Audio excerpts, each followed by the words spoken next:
ਓंकार। ਧੰਨ ਗੁਰੂ ਨਾਨਕ ਦੇव जी ਦੀ ਰਾਮਕਲੀ ਰਾਗ ਦੇ ਅੰਦਰ ਉਚਾਰਨ ਕੀਤੀ ਗਈ ਦੱਖਣੀ ਓंकार ਦੱਖਣੀ ਤੇ ਰਾਮਕਲੀ ਦੇ ਸੁਮੇਲ ਦੇ ਨਾਲ ਇਸ ਗੁਰਬਾਣੀ ਦਾ ਗਾਇਨ ਕੀਤਾ ਗਿਆ ਹੈ।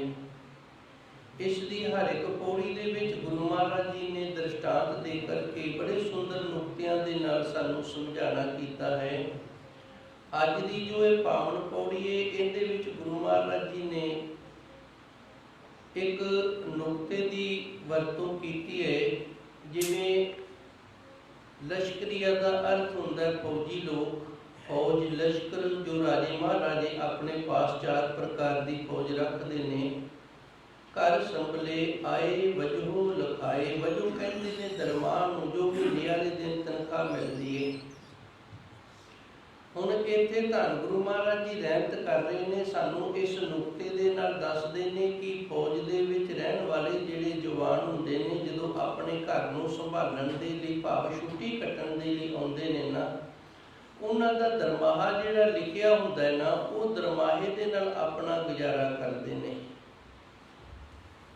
ਦਰਮਾਹਾ ਜਿਹੜਾ ਮਹੀਨੇ ਵਾਲੇ ਦਿਨ ਤਨਖਾਹ ਮਿਲਦੀ ਹੈ, ਉਹਦੇ ਨਾਲ ਜਿਹੜੇ ਕੋ ਉਹਨੇ ਨੇ ਮਹੀਨਾ 20 ਦਿਨ ਆਪਣੇ ਘਰ ਪਰਿਵਾਰ ਦੇ ਵਿੱਚ ਰਹਿਣਾ ਹੁੰਦਾ ਹੈ, ਉਸ ਦੇ ਨਾਲ ਉਹ ਗੁਜ਼ਾਰਾ ਕਰਦੇ ਨੇ। ਕਿਉਂਕਿ ਉਹਨਾਂ ਦਾ ਜੀਵਨ ਹੈ ਜਿਹੜਾ ਫੌਜ ਵਾਲਾ ਹੈ, ਫੌਜ ਵਿੱਚ ਰਹਿੰਦੇ ਨੇ, ਉੱਥੇ ਕੋਈ ਵੱਖਰੇ ਤੌਰ 'ਤੇ ਆਣ ਕੇ ਉਹ ਕਿਰਿਆ ਕੰਮ ਨਹੀਂ ਕਰ ਸਕਦੇ, ਨਹੀਂ ਚਲਾ ਸਕਦੇ। ਥੋੜ੍ਹੇ ਸਮੇਂ ਦੀ ਛੁੱਟੀ ਹੁੰਦੀ ਹੈ ਅਤੇ ਘਰ ਪਰਿਵਾਰ ਦੇ ਵਿੱਚ ਰਹਿ ਕੇ ਬੜੇ ਸੁੱਖ ਤੇ ਆਨੰਦ ਦੇ ਨਾਲ ਆਪਣੀ ਤਨਖਾਹ ਦੇ ਨਾਲ ਗੁਜ਼ਾਰਾ ਕਰਦੇ ਨੇ, ਆਪਣੇ ਪਰਿਵਾਰ ਨੂੰ ਵੀ ਪਾਲਦੇ ਨੇ।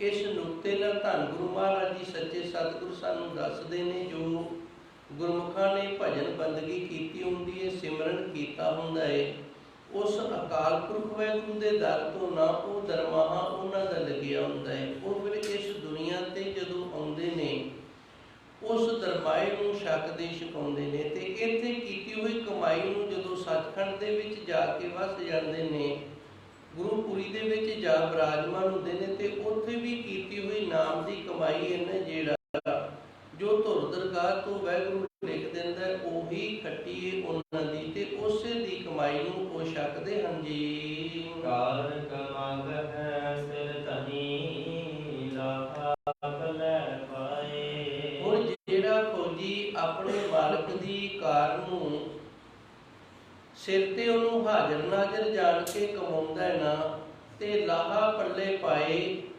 ਉਹ ਜਿਹੜਾ ਖੱਟੀ ਹੈ ਲਾਹਾ ਹੈ, ਉਹ ਆਪਣੇ ਪੱਲੇ ਦੇ ਵਿੱਚ ਪਾ ਲੈਂਦਾ ਹੈ। ਭਾਵ ਉਸ ਨੂੰ ਵਡਿਆਈ ਵੀ ਮਿਲਦੀ ਹੈ ਤੇ ਇਨਾਮ ਸ਼ਨਾਮ ਵੀ ਮਿਲਦੇ ਨੇ। ਹੁਣ ਮੈਂ ਕੋਸ਼ਿਸ਼ ਕਰਾਂਗਾ ਇਹਨਾਂ ਦੋਵਾਂ ਤੁਕਾਂ ਦਾ ਸੁਮੇਲ ਕਰਕੇ ਆਪ ਜੀ ਦੀ ਸੇਵਾ ਵਿੱਚ ਹਾਜ਼ਰ ਹੋ ਸਕਾਂ। ਇੱਕ ਵਾਰੀ ਮੈਂ ਧੰਨ ਗੁਰਬਾਣੀ ਦਾ ਪਾਠ ਆਪ ਜੀ ਨੂੰ ਫਿਰ ਸਰਵਣ ਕਰਵਾ ਦਿਆਂ। ਲਸ਼ਕਰੀਆ ਘਰ ਸੰਭਲੇ, ਲਸ਼ਕਰੀਆ ਕਹਿੰਦੇ ਨੇ ਫੌਜ ਨੂੰ, ਲਸ਼ਕਰ ਫੌਜ ਨੂੰ ਆਖਿਆ ਜਾਂਦਾ ਹੈ, ਤੇ ਲਸ਼ਕਰੀਆ ਤੋਂ ਭਾਵ ਜੋ ਫੌਜ ਦੇ ਵਿੱਚ ਲਸ਼ਕਰ ਦੇ ਵਿੱਚ ਨੌਕਰੀ ਕਰਦੇ ਨੇ। ਘਰ ਸੰਭਲੇ, ਇਹ ਵੀ ਸਾਲ 6 ਮਹੀਨਿਆਂ ਤੋਂ ਜਾਂ ਜਿਸ ਤਰ੍ਹਾਂ ਵੀ ਇਹਨਾਂ ਦਾ ਕੋਈ ਰੂਲ ਹੁੰਦਾ ਹੈ, ਉਸ ਦੇ ਅਨੁਸਾਰ ਆਪਣੇ ਘਰ ਦੀ ਸਾਂਭ ਸੰਭਾਲ ਕਰਦੇ ਨੇ। ਆਏ ਵਜੋਂ ਲਖਾਏ, ਤੇ ਜਦੋਂ ਇੱਧਰ ਆਉਂਦੇ ਨੇ ਨਾ ਆਪਣੇ ਘਰ ਪਰਿਵਾਰ ਨੂੰ ਸੰਭਾਲਣ ਦੇ ਵਾਸਤੇ, ਉਦੋਂ ਦਰਮਾਹਾ ਲਿਖਾ ਕੇ ਆਉਂਦੇ ਨੇ। ਉਹਨਾਂ ਦਾ ਮਹੀਨੇ ਦੀ ਜਿਹੜੀ ਤਨਖਾਹ ਹੈ ਉਹ ਲਿਖੀ ਹੁੰਦੀ ਹੈ। ਕਹਿਣ ਤੋਂ ਭਾਵ ਵੀ ਇੱਧਰ ਆਣ ਕੇ ਕੋਈ ਨਵਾਂ ਕਾਰੋਬਾਰ ਨਹੀਂ ਕਰ ਲੈਂਦੇ ਵੀ ਮਹੀਨੇ 20 ਦਿਨਾਂ ਦੇ ਲਈ ਜੋ ਇੱਥੇ ਰਹਿਣਾ ਹੈ, ਕੋਈ ਨਵਾਂ ਕਾਰੋਬਾਰ ਕੀਤਾ ਜਾਵੇ ਤੇ ਉਸ ਨਵੇਂ ਕਾਰੋਬਾਰ ਦੇ ਨਾਲ ਉਹ ਦਿਨ ਕੱਟੇ ਜਾਣ। ਨਹੀਂ, ਉਹਨਾਂ ਨੂੰ ਜਿੱਥੇ ਉਹ ਨੌਕਰੀ ਕਰ ਰਹੇ ਹੁੰਦੇ ਨੇ ਉੱਥੋਂ ਹੀ ਦਰਮਾਹਾ ਪ੍ਰਾਪਤ ਹੁੰਦਾ ਹੈ, ਮਹੀਨੇ ਦੀ ਤਨਖਾਹ ਪ੍ਰਾਪਤ ਹੁੰਦੀ ਹੈ।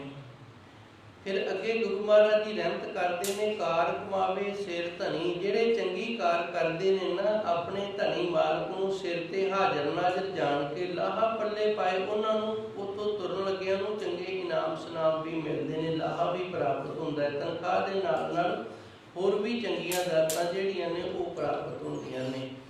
ਇਸ ਨੁਕਤੇ ਦੇ ਨਾਲ ਧੰਨ ਗੁਰੂ ਮਹਾਰਾਜ ਜੀ ਸਾਨੂੰ ਦੱਸਦੇ ਨੇ, ਜਿਹੜੇ ਗੁਰਮੁਖ ਹੁੰਦੇ ਨੇ ਉਹਨਾਂ ਦਾ ਦਰਮਾਹਾ ਉਸ ਅਕਾਲ ਪੁਰਖ ਵਾਹਿਗੁਰੂ ਦੇ ਦਰ ਤੋਂ ਇਸੇ ਤਰ੍ਹਾਂ ਹੀ ਆਈ ਜਾਂਦਾ ਹੈ, ਜਿਵੇਂ ਉਹਨਾਂ ਨੇ ਉਸ ਅਕਾਲ ਪੁਰਖ ਵਾਹਿਗੁਰੂ ਦੇ ਦਰ ਤੇ ਕਮਾਈਆਂ ਕੀਤੀਆਂ ਹੁੰਦੀਆਂ ਨੇ, ਤੇ ਇਸ ਦੁਨੀਆ ਦੇ ਅੰਦਰ ਆ ਕੇ ਪਰਉਪਕਾਰ ਵਾਲਾ ਜਿਹੜਾ ਲਾਹਾ ਹੈ ਬੰਦਗੀ ਸਿਮਰਨ ਜਿਹੜਾ ਕਰਨਾ ਤੇ ਕਰਾਉਣਾ ਇਹ ਹੋਰ ਖੱਟੀ ਖੱਟ ਜਾਂਦੇ ਹਨ ਜੀ। ਰੱਬ ਲੋਭ ਬਰਿਆਈਆ ਸੋਡੇ ਮਨ ਹੋਂ ਵਿਸਾਰ।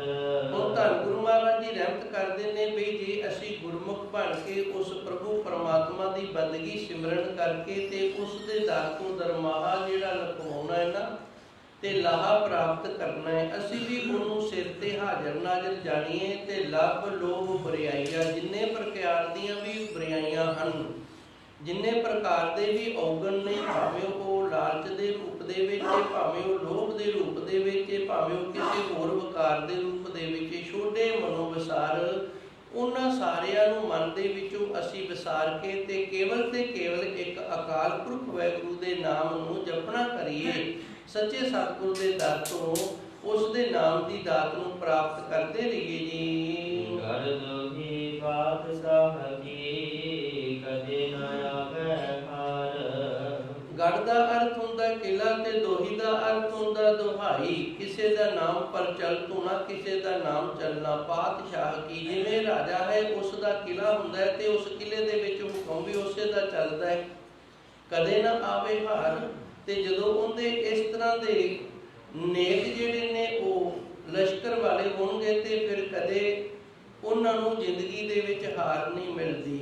ਗੜ ਮੈਨੇ ਕਿਲਾ ਹੁੰਦਾ ਹੈ, ਦੋਹੀ ਮੈਨੇ ਹੁਕਮ ਹੁੰਦਾ ਹੈ, ਹਕੂਮਤ ਹੁੰਦੀ ਹੈ, ਦੁਹਾਈ ਹੁੰਦੀ ਹੈ। ਪਾਤਸ਼ਾਹ ਕੀ ਜਿਹੜੇ ਕਿਲੇ ਦੇ ਵਿੱਚ ਪਾਤਸ਼ਾਹ ਦਾ ਹੁਕਮ ਚੱਲਦਾ ਹੋਵੇ, ਜੇ ਅਸੀਂ ਉਸ ਦੇ ਹੁਕਮ ਦੇ ਵਿੱਚ ਰਹੀਏ ਨਾ ਕਦੇ ਨਾ ਆਵੇ ਹਾਰ ਤੇ ਫਿਰ ਕਦੇ ਹਾਰ ਹੀ ਨਹੀਂ ਹੁੰਦੀ। ਜਦੋਂ ਅਸੀਂ ਉਸ ਦੇ ਹੁਕਮ ਤੋਂ ਬਾਹਰ ਹੁੰਦੇ ਹਾਂ ਤੇ ਫਿਰ ਹਾਰ ਹੁੰਦੀ ਹੈ। ਸੋ ਗੁਰੂ ਮਹਾਰਾਜ ਜੀ ਰਹਿਮਤ ਕਰਦੇ ਨੇ ਅਸੀਂ ਬੁਰਾਈਆਂ ਨੂੰ ਛੱਡ ਕੇ, ਲਾਲਚ ਲੋਭ ਨੂੰ ਛੱਡ ਕੇ ਉਸ ਅਕਾਲ ਪੁਰਖ ਵਾਹਿਗੁਰੂ ਦਾ ਇਹ ਸੰਸਾਰ ਰੂਪੀ ਕਿਲਾ ਹੈ, ਇਸ ਦੇ ਵਿੱਚ ਉਸ ਦਾ ਹੁਕਮ ਚੱਲਦਾ ਹੈ ਤੇ ਅਸੀਂ ਵੀ ਉਸ ਦੇ ਹੁਕਮ ਦੇ ਵਿੱਚ ਰਹਿਣਾ ਕਰੀਏ ਤੇ ਫਿਰ ਇੱਥੋਂ ਅਸੀਂ ਵੀ ਜਿੱਤ ਕੇ ਜਾਵਾਂਗੇ। ਸਾਡੀ ਵੀ ਕਦੇ ਹਾਰ ਨਹੀਂ ਹੋਏਗੀ, ਭਾਵ ਇਸ ਮਨੁੱਖਾ ਜੀਵਨ ਨੂੰ ਸਫਲਾ ਕਰਕੇ ਚਲੇ ਜਾਵਾਂਗੇ ਜੀ।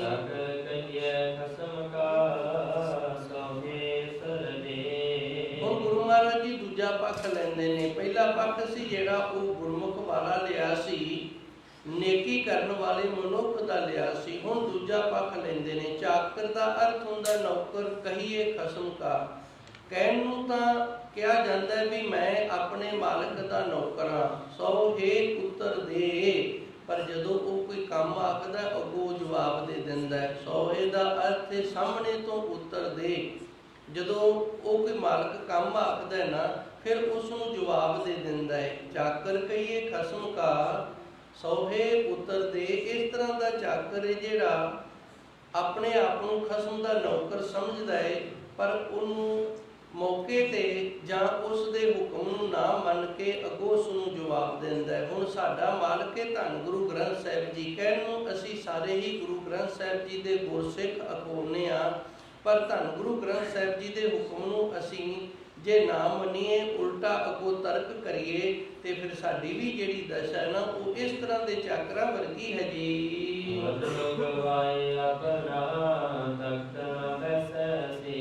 ਗੁਰੂ ਮਹਾਰਾਜ ਜੀ ਉਹ ਬੜੇ ਸੁੰਦਰ ਨੁਕਤੇ ਦੇ ਨਾਲ ਦੱਸਦੇ ਨੇ ਵੀ ਜੇ ਰਾਜੇ ਦਾ ਹੁਕਮ ਨਾ ਮੰਨੇ ਉਸ ਦਾ ਨੌਕਰ ਤੇ ਵਜੋਂ ਗਵਾਏ ਦਾ ਅਰਥ ਹੁੰਦਾ ਉਹਦੀ ਤਨਖਾਹ ਕੱਟੀ ਜਾਂਦੀ ਹੈ। ਵਜੋਂ ਦਾ ਅਰਥ ਹੁੰਦਾ ਹੈ ਦਰਮਾਹਾ। ਦਰਮਾਹਾ ਦਾ ਅਰਥ ਹੁੰਦਾ ਜੋ ਮਹੀਨੇ ਵਾਲੇ ਦਿਨ ਸਾਨੂੰ ਤਨਖਾਹ ਮਿਲਦੀ ਹੈ। ਵਜੋਂ ਗਵਾਏ ਆਪਣਾ, ਜਿਹੜਾ ਆਪਣੇ ਮਾਲਕ ਦਾ ਹੁਕਮ ਨਹੀਂ ਮੰਨਦਾ, ਅੱਗੋਂ ਉੱਤਰ ਕਰਦਾ ਹੈ, ਅੱਗੋਂ ਸਵਾਲ ਜਵਾਬ ਕਰਦਾ ਹੈ, ਉਹਦੀ ਤਨਖਾਹ ਕੱਟੀ ਜਾਂਦੀ ਹੈ। ਰਾਜਾ ਉਸ ਦੀ ਤਨਖਾਹ ਕੱਟ ਲੈਂਦਾ ਹੈ। ਤਖਤ ਨਾ ਬੈਸੇ ਸੇ, ਤੇ ਰਾਜਾ ਜਦੋਂ ਤਖਤ ਤੇ ਬੈਠਾ ਹੁੰਦਾ ਨਾ ਉਹਨੂੰ ਪਾਸ ਵੀ ਨਹੀਂ ਬੈਠਣ ਦਿੰਦਾ, ਉਹਨੂੰ ਸਭਾ ਦੇ ਵਿੱਚ ਵੀ ਨਹੀਂ ਬੈਠਣ ਦਿੰਦਾ, ਉਹਨੂੰ ਸਭਾ ਦੇ ਵਿੱਚੋਂ ਵੀ ਕੱਢ ਦਿੰਦਾ ਹੈ ਜੀ।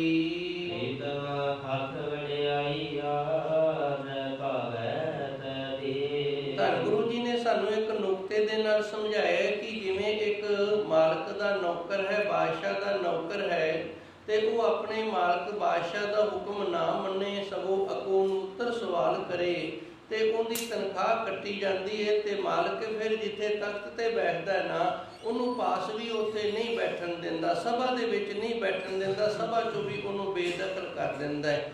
ਅੱਗੇ ਗੁਰੂ ਮਹਾਰਾਜ ਜੀ ਰਹਿਮਤ ਕਰਦੇ ਨੇ ਕਿ ਇਸੇ ਤਰ੍ਹਾਂ ਜਿਹੜੇ ਗੁਰਸਿੱਖ ਨੇ ਜੋ ਆਪਣੇ ਗੁਰੂ ਦਾ ਹੁਕਮ ਨਹੀਂ ਮੰਨਦੇ, ਅੱਗੋਂ ਤਰਕ ਕਰਦੇ ਨੇ, ਗੁਰੂ ਮਹਾਰਾਜ ਜੀ ਨੇ ਵੀ ਉਹਨਾਂ ਦਾ ਜੋ ਬਰਕਤਾਂ ਲਿਖੀਆਂ ਹੁੰਦੀਆਂ ਨੇ ਨਾ ਕਰਮਾਂ ਦੇ ਵਿੱਚ, ਉਹ ਫਿਰ ਕੱਟੀਆਂ ਜਾਂਦੀਆਂ ਨੇ, ਬਰਕਤਾਂ ਨਹੀਂ ਰਹਿੰਦੀਆਂ। ਤੇ ਸੱਚੇ ਸਤਿਗੁਰ ਆਪਣੀ ਸਭਾ ਦੇ ਵਿੱਚ ਵੀ ਫਿਰ ਉਹ ਗੁਰਸਿੱਖਾਂ ਨੂੰ ਨਾ ਪ੍ਰਵਾਨ ਨਹੀਂ ਕਰਦਾ। ਗੁਰੂ ਮਹਾਰਾਜ ਜੀ ਰਹਿਮਤ ਕਰਦੇ ਨੇ, ਪ੍ਰੀਤਮ ਹੱਥ ਵਡਿਆਈਆਂ, ਇਹ ਵਡਿਆਈਆਂ ਨੇ ਜਿਹੜੀਆਂ ਹੁਕਮ ਮੰਨਣ ਵਾਲੀਆਂ, ਇਹ ਉਸ ਅਕਾਲ ਪੁਰਖ ਵਾਹਿਗੁਰੂ ਦੇ ਹੱਥ ਨੇ।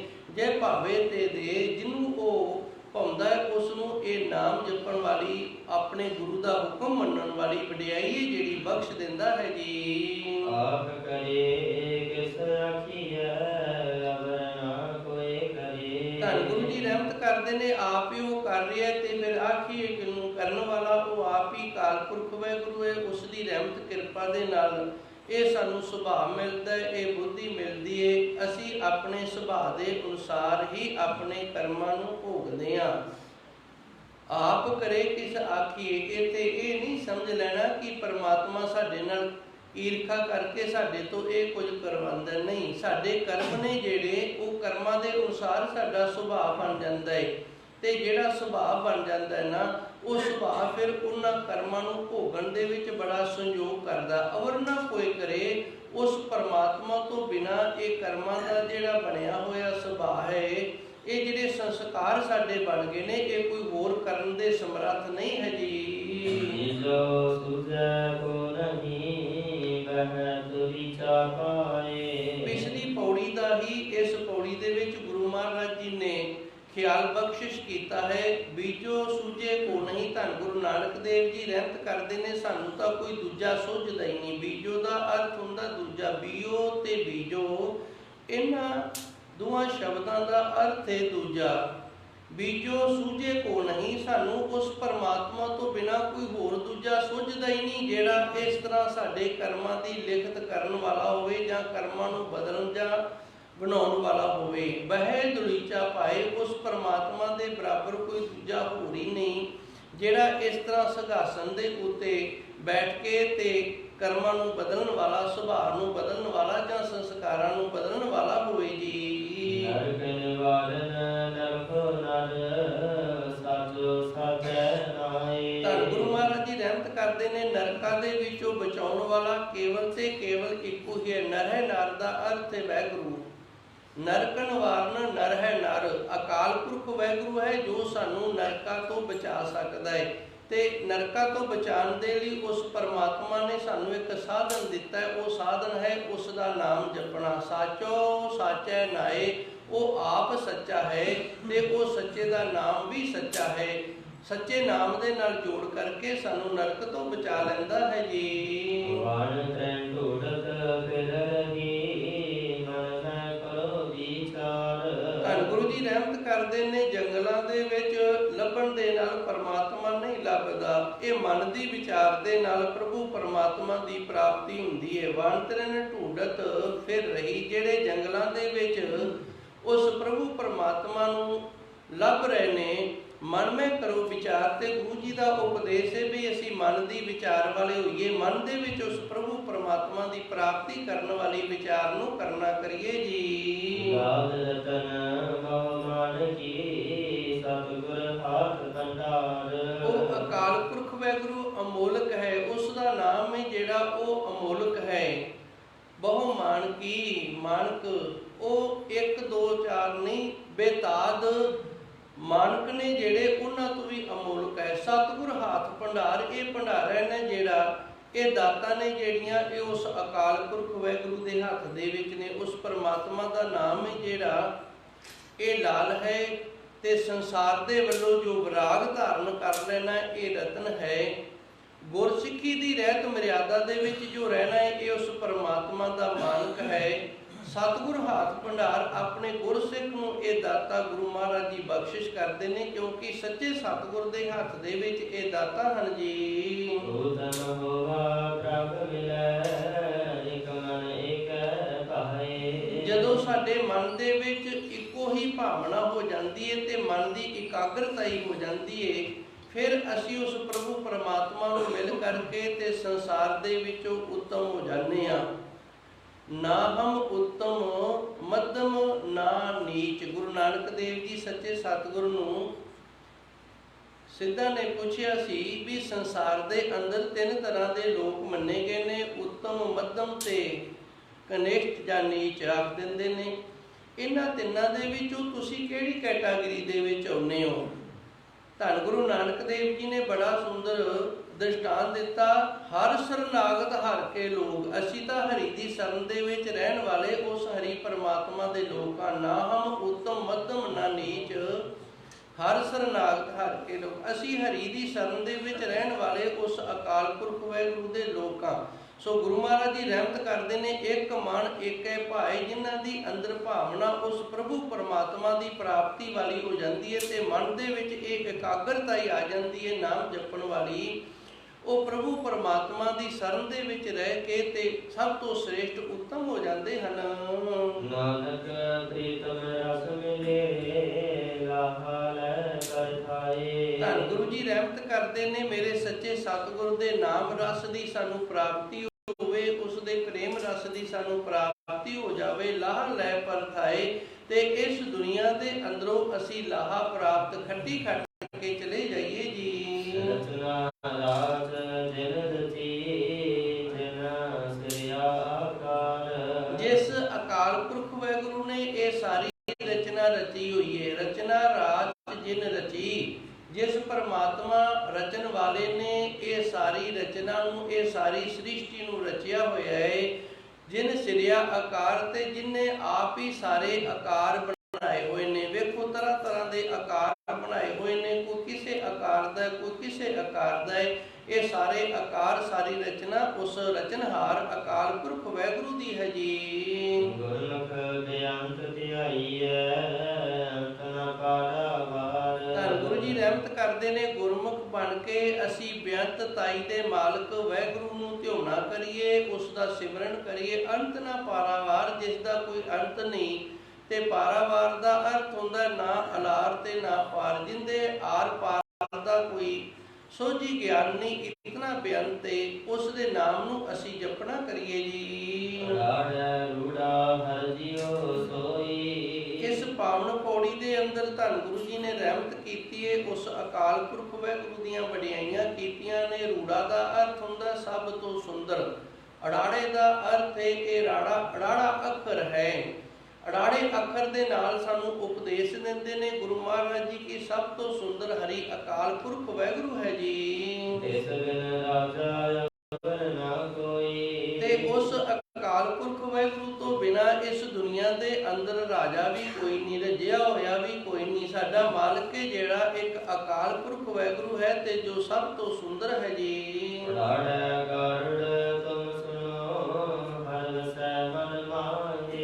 ਇਹਨਾਂ ਗਰੜ ਸ਼ਬਦ ਦਾ ਧੰਨ ਗੁਰੂ ਗ੍ਰੰਥ ਸਾਹਿਬ ਜੀ ਦੇ ਅੰਦਰ ਕਈ ਵਾਰੀ ਜ਼ਿਕਰ ਆਇਆ ਹੈ। ਇਹ ਇੱਕ ਮੰਤਰ ਹੁੰਦਾ ਹੈ। ਇਸ ਮੰਤਰ ਦੇ ਨਾਲ ਜਿਹੜੇ ਜੋਗੀ ਲੋਕ ਨੇ ਉਹ ਸੱਪ ਨੂੰ ਕੀਲ ਕੇ ਰੱਖ ਲੈਂਦੇ ਨੇ। ਸੱਪ ਦੀ ਜ਼ਹਿਰ ਵੀ ਇਸ ਮੰਤਰ ਦੇ ਨਾਲ ਲਾ ਲੈਂਦੇ ਨੇ। ਇਹ ਸਿੱਧ ਕਰਨਾ ਪੈਂਦਾ ਹੈ। ਇਸ ਦੀ ਜਿਹੜੀ ਮਰਿਆਦ ਹੈ ਵੈਸੇ 1 ਸਾਲ ਦੀ ਹੁੰਦੀ ਹੈ।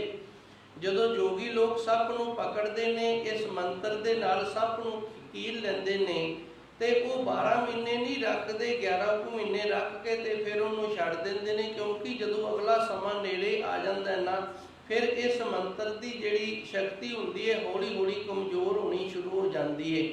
ਗੁਰਬਾਣੀ ਦੇ ਅੰਦਰ ਗੁਰੂ ਮਹਾਰਾਜ ਜੀ ਨੇ ਇਸ ਦ੍ਰਿਸ਼ਟਾਂਤ ਦੇ ਨਾਲ ਸਾਨੂੰ ਇਹ ਦੱਸਿਆ ਕਿ ਜਿਵੇਂ ਇਹ ਮੰਤਰ ਹੈ, ਇਸ ਦੇ ਨਾਲ ਸੱਪ ਦੀ ਜ਼ਹਿਰ ਨੂੰ ਵਸ ਦੇ ਵਿੱਚ ਕੀਤਾ ਜਾਂਦਾ ਹੈ, ਉਸੇ ਤਰ੍ਹਾਂ ਗੁਰੂ ਮਹਾਰਾਜ ਜੀ ਦਾ ਬਖਸ਼ਿਸ਼ ਕੀਤਾ ਹੋਇਆ ਵਾਹਿਗੁਰੂ ਗੁਰ ਮੰਤਰ ਹੈ, ਉਸ ਦੇ ਨਾਲ ਸੰਸਾਰ ਦੀ ਜਿਹੜੀ ਵਕਾਰਾਂ ਦੀ ਜ਼ਹਿਰ ਹੈ ਉਸ ਨੂੰ ਵੀ ਵਸ ਦੇ ਵਿੱਚ ਕੀਤਾ ਜਾ ਸਕਦਾ। ਹੁਣ ਜ਼ਹਿਰ ਹੈ ਜਿਹੜੀ ਸੱਪ ਦੇ ਅੰਦਰ ਹੈ, ਪਰ ਇਸ ਮੰਤਰ ਦੇ ਨਾਲ ਉਹ ਸੱਪ ਹੈ ਜਿਹੜਾ ਡੰਗ ਮਾਰਨ ਦੇ ਸਮਰੱਥ ਹੀ ਨਹੀਂ ਰਹਿੰਦਾ, ਯੋਗ ਹੀ ਨਹੀਂ ਰਹਿੰਦਾ।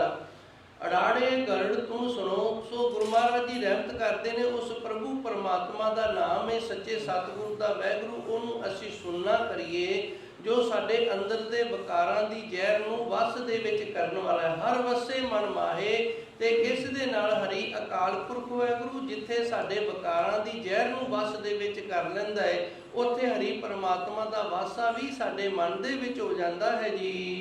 ਗੁਰ ਪ੍ਰਸਾਦੀ ਹਰ ਪਾਈਐ, ਮਤ ਕੋ ਭਰਮ ਲਾਹੇ। ਧੰਨ ਗੁਰੂ ਜੀ ਨੇ ਰਹਿਮਤ ਕੀਤੀ ਹੈ, ਸਾਨੂੰ ਦੱਸਿਆ ਗੁਰੂ ਦੀ ਕਿਰਪਾ ਦੇ ਨਾਲ ਹੀ ਪ੍ਰਭੂ ਪਰਮਾਤਮਾ ਦੀ ਪ੍ਰਾਪਤੀ ਹੁੰਦੀ ਹੈ। ਤੇ ਐਵੇਂ ਮਤਾ ਕਿਤੇ ਅਸੀਂ ਨਾ ਵਹਿਮਾਂ ਭਰਮਾਂ ਦੇ ਵਿੱਚ ਨਾ ਤੁਰੇ ਫਿਰੀਏ। ਮਤ ਕੋ ਭਰਮ ਭੁਲਾਹੇ ਦਾ ਅਰਥ ਹੈ ਮਤਾ ਅਸੀਂ ਕਿਤੇ ਐਵੇਂ ਵਹਿਮਾਂ ਭਰਮਾਂ ਦੇ ਵਿੱਚ ਨਾ ਤੁਰੇ ਫਿਰੀਏ ਵੀ ਗੁਰੂ ਤੋਂ ਬਿਨਾਂ ਕਿਤੋਂ ਹੋਰ ਵੀ ਰੱਬ ਲੱਭ ਜੇਗਾ, ਨਹੀਂ ਮਿਲੇਗਾ।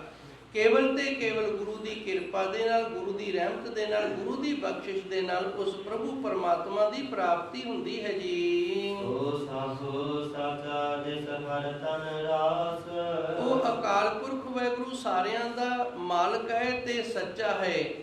ਉਸ ਦਾ ਨਾਮ ਹੈ ਜਿਹੜਾ ਇਹ ਉਹ ਧਨ ਹੈ ਜਿਹੜਾ ਸਭ ਤੋਂ ਸ੍ਰੇਸ਼ਟ ਧਨ ਹੈ। ਰਾਸ ਦਾ ਅਰਥ ਹੁੰਦਾ ਪੂੰਜੀ ਧਨ। ਇਹ ਪ੍ਰਭੂ ਪਰਮਾਤਮਾ ਦਾ ਵਾਹਿਗੁਰੂ ਨਾਮ ਹੈ ਜੋ ਧੰਨ ਗੁਰੂ ਨਾਨਕ ਦੇਵ ਜੀ ਨੇ ਸਾਡੇ ਤੇ ਰਹਿਮਤ ਕਰਕੇ ਸਾਨੂੰ ਜਪਣ ਨੂੰ, ਸਿਮਰਨ ਨੂੰ ਦਿੱਤਾ ਹੈ। ਇਹ ਸੱਚਾ ਧਨ ਹੈ ਤੇ ਇਸ ਦੀ ਪੂੰਜੀ ਨੂੰ ਅਸੀਂ ਇਕੱਠਿਆ ਕਰੀਏ ਜੀ। ਗੁਰਮੁਖ ਪੂਰਾ ਤਿਸ ਸਾਦਾਸ। ਜਿਹੜਾ ਗੁਰਮੁਖ ਹੈ ਉਹਦੇ ਪਾਸ ਇਹ ਧਨ ਜਿਹੜਾ ਹੈ ਇਹ ਪੂਰਾ ਹੈ। ਤੇ ਗੁਰੂ ਮਹਾਰਾਜ ਜੀ ਰਹਿਮਤ ਕਰਦੇ ਨੇ ਉਹਨੂੰ ਸ਼ਾਬਾਸ਼ ਏ ਭਾਈ ਜਿਸ ਨੇ ਨਾਮ ਧਨ ਦੀ ਖੱਟੀ ਨੂੰ ਕੱਟ ਲਿਆ ਹੈ।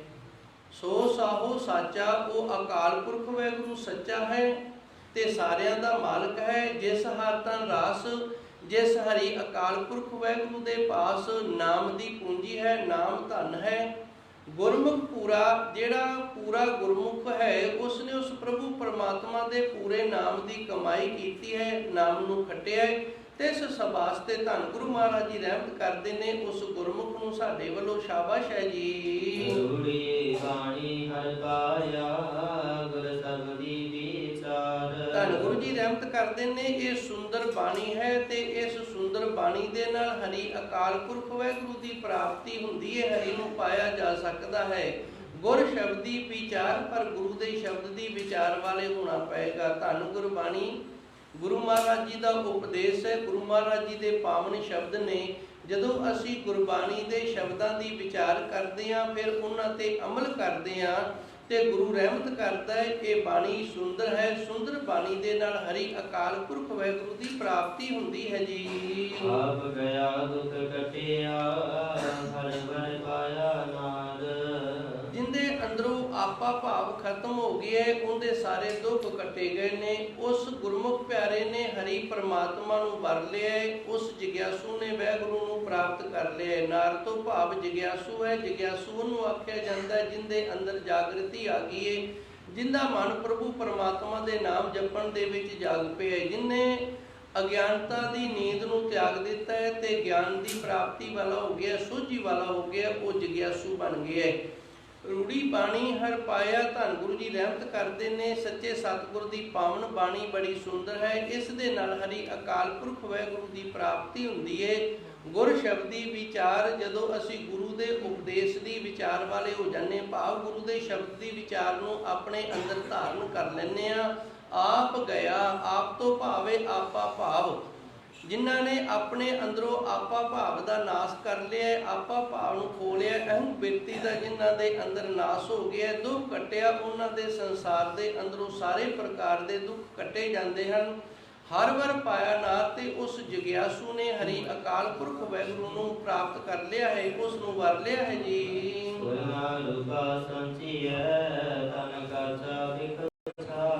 ਧੰਨ ਗੁਰੂ ਮਹਾਰਾਜ ਜੀ ਰਹਿਮਤ ਕਰਦੇ ਨੇ। ਇਹ 48ਵੀਂ ਪੌੜੀ ਹੈ, ਇਹਦੇ ਵਿੱਚ ਦੂਜਾ ਪੱਖ ਪੂਰਦੇ ਨੇ। ਪਹਿਲੂ ਗੁਰੂ ਮਹਾਰਾਜ ਜੀ ਨੇ ਸਾਨੂੰ ਰਹਿਮਤ ਕਰਕੇ ਦੱਸਿਆ ਸੀ ਕਿ ਜਿਹੜੇ ਗੁਰਮੁਖ ਪਿਆਰੇ ਨੇ ਉਹ ਹਰੀ ਅਕਾਲ ਪੁਰਖ ਵਾਹਿਗੁਰੂ ਦੇ ਨਾਮ ਧਨ ਨੂੰ ਕਮਾਉਂਦੇ ਨੇ। ਨਾਮ ਧਨ ਦੀ ਖੱਟੀ ਦੇ ਨਾਲ ਉਹ ਪ੍ਰਭੂ ਪਰਮਾਤਮਾ ਦੀ ਪ੍ਰਾਪਤੀ ਵਾਲੇ ਹੋ ਜਾਂਦੇ ਨੇ। ਸੱਚੇ ਸਤਿਗੁਰ ਦੇ ਚਰਨਾਂ ਦੇ ਵਿੱਚ ਉਹਨਾਂ ਨੂੰ ਆਸਰਾ ਪ੍ਰਾਪਤ ਹੋ ਜਾਂਦਾ ਹੈ। ਹੁਣ ਗੁਰੂ ਮਹਾਰਾਜ ਜੀ ਰਹਿਮਤ ਕਰਦੇ ਨੇ, ਦੂਜੀ ਝਲਕ ਵਿਖਾਉਂਦੇ ਨੇ। ਸੋਇਨਾ ਰੂਪਾ, ਰੂਪਾ ਕਹਿੰਦੇ ਨੇ ਚਾਂਦੀ ਨੂੰ। ਸੰਚੀਏ ਦਾ ਅਰਥ ਹੁੰਦਾ ਇਕੱਠਾ ਕਰਨਾ। ਇਹ ਦੌਲਤਾਂ ਨੇ, ਜੇ ਇਹਨਾਂ ਨੂੰ ਆਪਾਂ ਇਕੱਠੇ ਕਰਦੇ ਲਈਏ, ਧਨ ਕਾਚਾ, ਇਹ ਕੱਚਾ ਧਨ ਹੈ, ਇਹ ਪੱਕਾ ਧਨ ਨਹੀਂ। ਵਿਖ ਸ਼ਾਰ, ਸ਼ਾਰ ਦਾ ਅਰਥ ਹੁੰਦਾ ਸੁਆ, ਖਾਕ, ਤੇ ਵਿਖ ਦਾ ਅਰਥ ਹੁੰਦਾ ਜ਼ਹਿਰ, ਨਾਸ, ਗੰਦਗੀ। ਪ੍ਰਭੂ ਪਰਮਾਤਮਾ ਦੇ ਨਾਮ ਧਨ ਤੋਂ ਉਲਟ ਜਿਹੜਾ ਮਨੁੱਖ ਨੇ ਸੋਨਾ ਚਾਂਦੀ ਆਦਿਕ ਧਨ ਨੂੰ ਇਕੱਠਾ ਕਰਨਾ ਹੈ, ਇਹ ਕੱਚਾ ਹੈ।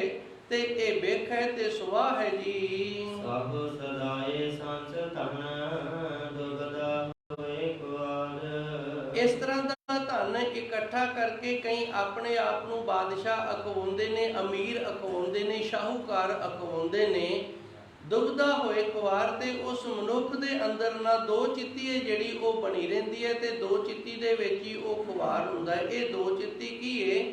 ਜਦੋਂ ਇੱਕ ਦੇ ਨਾਲੋਂ ਮਨ ਕਿਸੇ ਕਾਰਨ ਵੀ ਦੂਜੇ ਪਾਸੇ ਲੱਗ ਜਾਵੇ ਨਾ, ਫਿਰ ਇਹ ਦੁਬਦਾ ਹੈ, ਦੋ ਚਿੱਤੀ ਹੈ। ਕਿਸੇ ਦੀ ਪ੍ਰਾਪਤੀ ਦੇ ਲਈ ਦੁਬਦਾ ਦੇ ਵਿੱਚ ਪੈ ਜਾਣਾ, ਧਨ ਦੀ ਪ੍ਰਾਪਤੀ ਦੇ ਲਈ ਦੁਬਦਾ ਦੇ ਵਿੱਚ ਪੈ ਜਾਣਾ, ਦੁਬਦਾ ਦੇ ਵਿੱਚ ਫਸ ਜਾਣਾ, ਮਨ ਦੇ ਰਹਿਣਾ, ਇਹ ਦੋ ਵਿਧੀਆਂ ਦੇ ਨਾਲ ਤੁਰਨ ਲੱਗ ਜਾਣਾ। ਦੋ ਪਾਸੇ ਮਨ ਦਾ ਜੇ ਰਹਿਣਾ, ਇਹ ਖਿੰਡ ਜਾਣਾ, ਇਹਨੂੰ ਦੁਬਦਾ ਆਖਦੇ ਨੇ। ਆਪ ਜੀ ਨੂੰ ਇੱਕ ਨਿੱਕੀ ਜੀ ਸਾਖੀ ਸੁਣਾਉਂਦੇ ਆ, ਉਹਦੇ ਨਾਲ ਸ਼ਾਇਦ ਆਪ ਜੀ ਨੂੰ ਥੋੜੀ ਜ਼ਿਆਦਾ ਸਮਝ ਆ ਜਾਵੇ। ਇੱਕ ਵਾਰੀ ਇੱਕ ਸ਼ਾਹੂਕਾਰ ਹੈ ਤੇ ਇੱਕ ਉਸ ਦਾ ਪੜੋਸੀ ਹੈ। ਉਹ ਥੋੜਾ ਜਿਹਾ ਗਰੀਬ ਹੈ, ਦਿਹਾੜੀ ਦੱਪਾ ਜਿਹਾ ਕਰਨ ਵਾਲਾ ਹੈ। ਜਿੰਨੇ ਕੁ ਕਮਾ ਲੈਂਦਾ ਹੈ ਉਹਨੇ ਕੁ ਉਹ ਸ਼ਾਮ ਨੂੰ ਛਕਾ ਲੈਂਦੇ ਨੇ। ਤੇ ਸ਼ਾਹੂਕਾਰ ਦੀ ਘਰ ਦੀ ਨੇ ਆਖਿਆ, ਭਾਈ ਆਪਾਂ ਸ਼ਾਹੂਕਾਰ ਵੀ ਆ, ਅਮੀਰ ਵੀ ਬੜੇ ਆ, ਪਰ ਆਪਣੇ ਨਾਲੋਂ ਨਾ ਮੈਨੂੰ ਇਹ ਸੁਖੀ ਲੱਗਦੇ ਨੇ। ਇਹ ਸਦਾ ਹੀ ਖੁਸ਼ ਪ੍ਰਸੰਨ ਰਹਿੰਦੇ ਨੇ, ਚੰਗਾ ਖਾਂਦੇ ਪੀਂਦੇ ਨੇ, ਮੌਜਾਂ ਕਰਦੇ ਨੇ, ਇਹਨਾਂ ਨੂੰ ਗਰੀਬੀ ਦੀ ਪਰਵਾਹ ਹੀ ਨਹੀਂ। ਤੇ ਆਪਾਂ ਵੇਖੋ ਇਤਨਾ ਧਨ ਹੁੰਦਿਆਂ ਹੋਇਆਂ ਵੀ ਫਿਰ ਵੀ ਦੁਖੀ ਆ। ਇਹ ਸ਼ਾਹੂਕਾਰ ਨੇ ਆਖਿਆ, ਇਹ ਨਾ 99 ਵਾਲੇ ਚੱਕਰ ਦੇ ਵਿੱਚ ਨਹੀਂ ਪਏ, ਭਾਵ ਦੁਬਦਾ ਦੇ ਵਿੱਚ ਨਹੀਂ ਫਸੇ, ਇਸ ਕਰਕੇ ਇਹ ਸੁਖੀ ਨੇ। ਉਹ ਕਹਿੰਦੀ ਜੀ ਮੈਂ ਸਮਝੀ ਨਹੀਂ। ਕਹਿੰਦਾ ਫਿਰ ਤੈਨੂੰ ਪ੍ਰੈਕਟੀਕਲੀ ਸਮਝਾ ਦਿੰਨੇ ਆ, ਥੋੜੀ ਮਾਇਆ ਤਾਂ ਜ਼ਰੂਰ ਖਰਚ ਕਰਨੀ ਪੈ ਗਈ। ਇਹ ਸ਼ਾਹੂਕਾਰ ਨੇ ਕੀ ਕੀਤਾ, ਇੱਕ ਪੋਟਲੀ ਦੇ ਵਿੱਚ ਨਾ 99 ਰੁਪਏ ਨੇ ਜਿਹੜੇ ਉਹ ਪਾ ਕੇ ਸੱਟ ਦਿੱਤੇ। ਜਦੋਂ 99 ਰੁਪਏ ਪਾ ਕੇ ਸੱਟ ਦਿੱਤੇ ਤੇ ਉਹਨਾਂ ਨੇ ਚੁੱਕ ਲਏ। ਜਦੋਂ ਚੁੱਕੇ ਨੇ ਤੇ ਮਨ ਦੇ ਵਿੱਚ ਉਹਨਾਂ ਦੇ ਦੁਬਦਾ ਆ ਗਈ, ਇਹ ਖਿਆਲ ਆ ਗਈ ਹੈ ਵੀ ਜੇ ਇਹਦੇ ਵਿੱਚ 1 ਰੁਪਿਆ ਬਚਾ ਕੇ ਹੋਰ ਪਾਇਆ ਜਾਵੇ ਤੇ ਫਿਰ 100 ਹੋ ਜਾਣਗੇ, 100 ਦੀ ਕੋਈ ਚੀਜ਼ ਲੈ ਆਵਾਂਗੇ। ਹੁਣ ਜਦੋਂ ਦਿਹਾੜੀ ਕਰਕੇ ਆਇਆ ਨਾ ਤੇ ਸ਼ਾਮ ਨੂੰ ਮਾਇਆ ਲੈ ਕੇ ਆਇਆ, ਤੇ ਉਹ ਕਹਿੰਦੀ ਜੀ ਅੱਜ ਆਪਾਂ ਨਾ ਚਟਨੀ ਨਾਲ ਹੀ ਪ੍ਰਸ਼ਾਦਾ ਛਕ ਲੈਂਦੇ ਆ, ਸਬਜ਼ੀ ਨਹੀਂ ਬਣਾਉਂਦੇ ਨੇ। ਆਖਿਆ ਕੀ ਗੱਲ? ਕਹਿੰਦੀ ਜੀ 1 ਰੁਪਿਆ ਬਚਾ ਕੇ ਨਾ ਆਪਾਂ 100 ਰੁਪਏ ਕਰ ਲਵਾਂਗੇ, ਆ ਮੈਨੂੰ 99 ਰੁਪਏ ਲੱਭੇ ਨੇ। ਤੇ ਉਹਨਾਂ ਦੇ ਘਰੇ ਪਈ ਅੱਜ ਵਲਟੋਈ ਨਹੀਂ ਚੜੀ, ਤੜਕਾ ਨਹੀਂ ਲੱਗਿਆ। ਤੇ ਸ਼ਾਹੂਕਾਰ ਨੇ ਆਖਿਆ ਵੇਖ ਅੱਜ ਇਹ ਵੀ ਆਪਣੇ ਤਰ੍ਹਾਂ ਕੰਜੂਸੀ ਦੇ ਨਾਲ ਹੀ ਖਾ ਰਹੇ ਨੇ। ਬਸ ਇਸੇ ਦਾ ਨਾਮ ਦੁਬਦਾ। ਮਨੁੱਖ ਜਦੋਂ ਇਸ ਤਰ੍ਹਾਂ ਦੀਆਂ ਗੱਲਾਂ ਦੇ ਵਿੱਚ ਫਸ ਜਾਂਦਾ ਨਾ, ਇਸੇ ਨੂੰ ਦੁਬਦਾ ਆਖੇ। ਇੱਕ ਦੇ ਨਾਲੋਂ ਟੁੱਟ ਕੇ ਤੇ ਮਨ ਦਾ ਨਾ ਦੂਜੇ ਪਾਸੇ ਲੱਗ ਜਾਣਾ ਹੀ ਦੁਬਦਾ ਹੈ। ਸਾਹੋ ਸੁਦਾਏ ਸੰਜ ਤਨ, ਗੁਰੂ ਮਹਾਰਾਜ ਜੀ ਰਹਿਮਤ ਕਰਦੇ ਨੇ। ਇਸ ਤਰ੍ਹਾਂ 1-1 ਰੁਪਈਆ ਇਕੱਠਾ ਕਰਕੇ ਆਪਣੇ ਆਪ ਨੂੰ ਸ਼ਾਹੂਕਾਰ ਤਾਂ ਜ਼ਰੂਰ ਸਦਾਵੇਗਾ। ਦੁਬਦਾ ਹੋਏ ਖੁਆਰ, ਪਰ ਉਹ ਦੋ ਚਿੱਤੀ ਦੇ ਵਿੱਚ ਸਾਰੀ ਜ਼ਿੰਦਗੀ ਖੁਆਰ ਹੀ ਹੋ ਕੇ ਰਹਿੰਦਾ ਹੈ ਜੀ। ਸਚਿਆਰੀ ਸਚ ਸੰਚਿਆ ਸਚੋ ਨਾਮ ਅਮੋਲ। ਸਚਿਆਰੀ ਤੋਂ ਭਾਵੇਂ ਸੱਚਾ ਜਗਿਆਸੂ, ਸੱਚ ਸੰਚਿਆ। ਜਿਹੜਾ ਸੱਚਾ ਜਗਿਆਸੂ ਹੈ ਨਾ, ਉਹ ਸੱਚ ਨੂੰ ਇਕੱਠਿਆਂ ਕਰਦਾ ਹੈ। ਸਾਚੋ ਨਾਮ ਅਮੋਲ, ਤੇ ਸਾਚੇ ਜਿਹੜਾ ਉਹ ਅਕਾਲ ਪੁਰਖ ਵਾਹਿਗੁਰੂ ਦਾ ਨਾਮ ਸੱਚਾ ਹੈ, ਤੇ ਇਹ ਸਭ ਤੋਂ ਅਮੋਲਕ ਹੈ ਜੀ। ਹਰਿ ਨਿਰਮਾਇਲ ਉਜਲੋ ਪਦ ਸਾਚੀ ਸਚ ਬੋਲ। ਧੰਨ ਗੁਰੂ ਜੀ ਰਹਿਮਤ ਕਰਦੇ ਨੇ, ਹਰੀ ਅਕਾਲ ਪੁਰਖ ਵਾਹਿਗੁਰੂ ਸਭ ਤੋਂ ਨਿਰਮਲ ਹੈ, ਪਵਿੱਤਰ ਹੈ। ਨਿਰਮਾਇਲ ਦਾ ਅਰਥ ਹੈ ਨਿਰਮਲ ਤੋਂ ਵੀ ਨਿਰਮਲ। ਇਸ ਦੀ ਬਰਾਬਰੀ ਕੋਈ ਵੀ ਨਿਰਮਲਤਾਈ ਦੇ ਨਾਲ ਨਾ ਕਰਨ ਵਾਲਾ ਹੋਵੇ, ਉਸ ਨੂੰ ਨਿਰਮਾਇਲ ਆਖਿਆ ਜਾਂਦਾ ਹੈ। ਉਜਲੋ ਦਾ ਅਰਥ ਹੈ ਪਵਿੱਤਰ।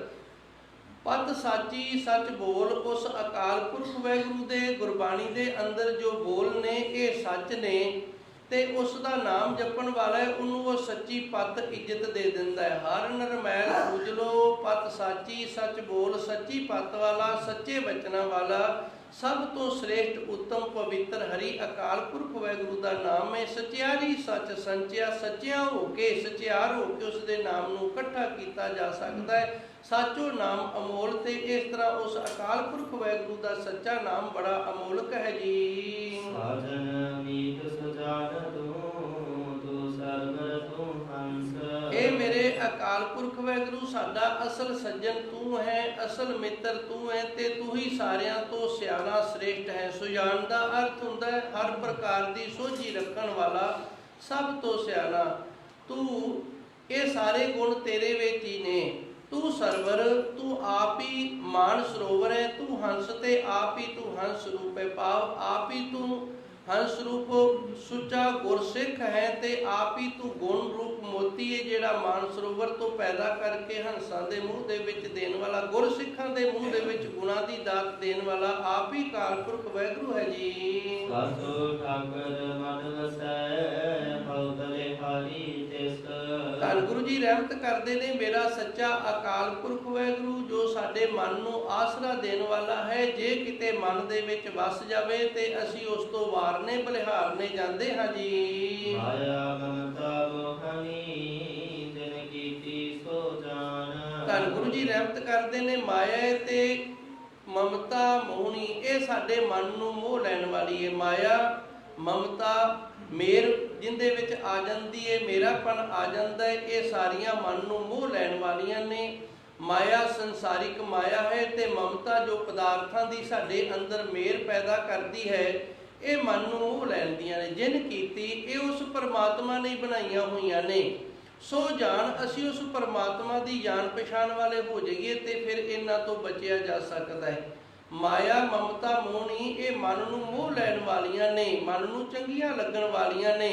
ਜਿਨ ਕੀਤੀ ਸੋ ਜਾਣ, ਜਿਸ ਅਕਾਲ ਪੁਰਖ ਵਾਹਿਗੁਰੂ ਨੇ ਇਹਨਾਂ ਨੂੰ ਬਣਾਇਆ ਹੋਇਆ ਹੈ, ਕੀਤਾ ਹੋਇਆ ਹੈ, ਅਸੀਂ ਉਸ ਨੂੰ ਜਾਣਨਾ ਕਰੀਏ, ਉਸ ਦੇ ਨਾਮ ਦੇ ਨਾਲ ਜੁੜ ਕੇ ਤੇ ਫਿਰ ਉਹਦੀ ਰਹਿਮਤ ਬਣੀ ਰਹਿੰਦੀ ਹੈ ਜੀ। ਵਿਖਿਆ ਅੰਮ੍ਰਿਤ ਏਕ ਹੈ ਦੂਜਾ ਪੁਰਖ ਸੁਜਾਨ।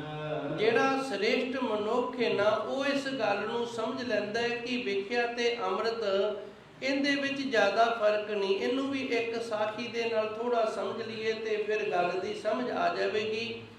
ਇੱਕ ਭਗਤ ਜੀ ਹੋਏ ਨੇ, ਉਹਨਾਂ ਦਾ ਨਾਮ ਸੀ ਨਿੱਕੂ ਰਾਮ। ਇਹ ਨਿੱਕੂ ਰਾਮ ਭਗਤ ਜੀ ਇੱਕ ਦਿਨ ਦਰਿਆ ਦੇ ਕੰਢੇ ਤੇ ਇਸ਼ਨਾਨ ਕਰਕੇ ਦੋਵੇਂ ਪਤੀ ਪਤਨੀ ਘਰ ਨੂੰ ਵਾਪਸ ਆ ਰਹੇ ਨੇ। ਰਸਤੇ ਦੇ ਵਿੱਚ ਨਿੱਕੂ ਰਾਮ ਥੋੜਾ ਜਿਹਾ ਅੱਗੇ ਸੀ, ਇਸ ਦੀ ਪਤਨੀ ਥੋੜਾ ਪਿੱਛੇ ਸੀ। ਤੇ ਨਿੱਕੂ ਰਾਮ ਕੀ ਵੇਖਦਾ ਕਿ ਰਸਤੇ ਦੇ ਵਿੱਚ ਨਾ ਕਿਸੇ ਦਾ ਹਾਰ ਹੈ ਜਿਹੜਾ ਉਹ ਡਿੱਗਿਆ ਪਿਆ ਹੈ।